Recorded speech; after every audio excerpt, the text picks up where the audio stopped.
circumstances that had led to their tragic deaths.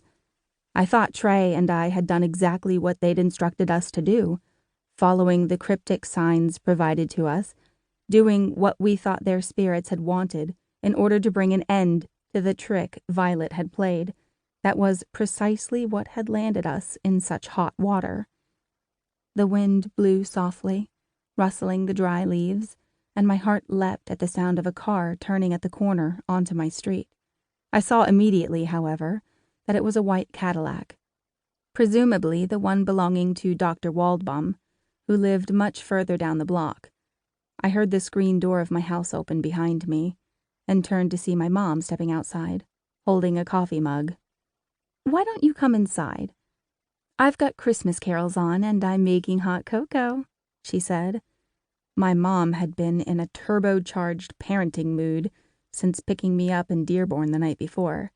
I usually spent long stretches of the summer with my dad and his girlfriend, Rhonda, in Florida, so the last few weeks that I'd been away at boarding school weren't the longest amount of time we'd ever been apart. But this separation had been particularly hard on both Mom and me, because it had been so abrupt, so unexpected. She had decorated the whole house for the holiday, which was totally unlike her, and I suspected it was mostly for my benefit. She'd saved trimming the tree for my arrival, and I knew it was important to her for me to seem excited about Christmas, even though it was the last thing on my mind. I had realized the previous night, after the long drive home from Michigan, that Trey and I had not been successful in bringing an end to the paranormal curse Violet had put on me and my friends earlier in the school year. She'd let us think we'd been victorious, so that we could be sent away to serve out our punishments while she carried on with her life as the most popular girl at Weeping Willow High School, captain of the varsity pomp and squad, and junior class president. I felt so foolish for having been proud of myself.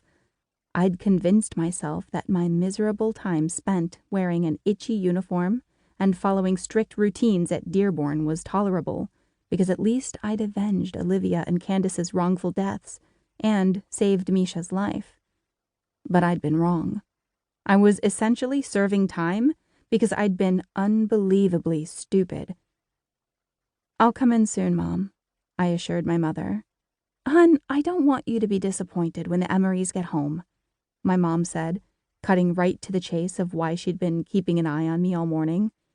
My mom was no dummy. She was still, underneath all of her Christmas spirit, very cross with me for not confiding in her the reason why Trey and I had gotten into so much trouble in November. To anyone who didn't know the details, it seemed like we were just arbitrarily picking on Violet, the new girl in town. How could I possibly explain to my mom that I'd been stupid enough to play a paranormal game with Violet at Olivia's Sweet 16 birthday party? A game in which Violet had predicted, in horrifically accurate detail, the ways in which two of my friends would soon die. No grown-up was going to believe me, or my friend Mischa, that Violet had the power to bring about Olivia and Candace's deaths. Adults, especially my mom, were going to tell me that I should be ashamed of myself for playing such a childish game in the first place, and for trying to blame my own bad behavior on cherubic-faced Violet. I'd even asked my dad, a psychiatrist, for his opinion on whether or not the game we'd played at the party had the potential to be dangerous, and he dismissed the game as a simple phenomenon of hypnosis.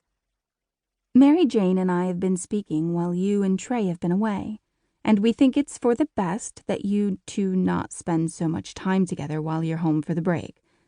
Maybe this summer we'll feel differently, but for now, it's only been a month since your sentencing. I don't think it's too wise to put yourself in a position to attract Judge Roberts' attention so soon."